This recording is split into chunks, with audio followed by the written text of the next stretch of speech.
क्या हाल चाल है? ठीक है, खुशबाज के राजीबाजी का अलहमदुलिल्लाह मैं बिल्कुल ठीक हाँ। तो अच्छा मैं तुम अज बड़ा बेहतरीन लोग खाना हाँ ना प्रैशर लगी हुई है तो भाई ना गड्ढे चकते पे जेडे गंदम वगैरह के गट्ठे बना के रखन दे बंडल बना के रखन दे उन्होंने चक रहे तो थ्रैशर तो लैके आ रहे। भाई साहब एक जना चार पाई तो बैठे है, दूसरे जना वर्कर ने सारे काम करने वाले।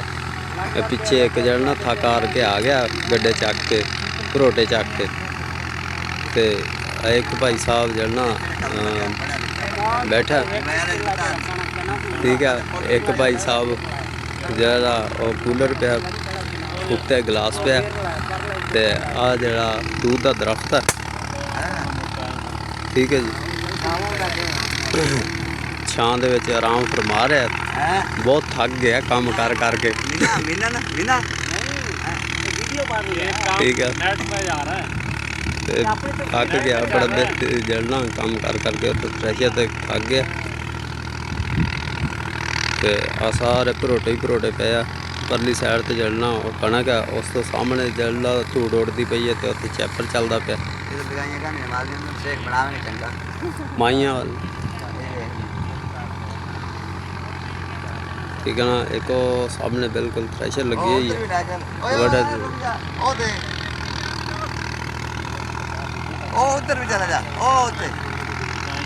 वो आ गया बोले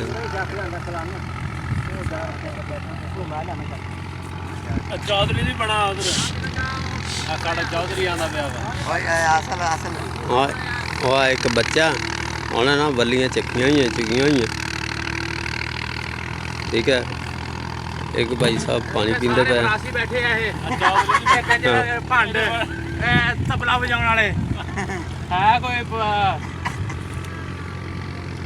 आ चौधरी काशिफ साहब है जी, चौधरी काशिफ राई साहब तबला बजाने वाले ठीक है ना, जेड़ा इस जमीन का मालक है ठीक है ना। ये सारे वर्कर बैठे आ काम करने वाले ठीक है ना। और चाय लैके आए ना वास्ते पिछे जाना एक भाई साहब भरोटा लैके जाता पे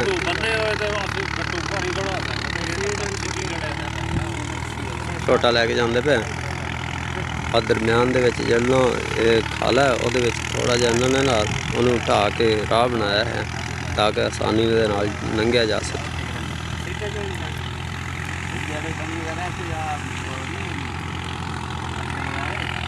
फिर आ जाओ ना घर दे विच मैं सुबह नाल आया।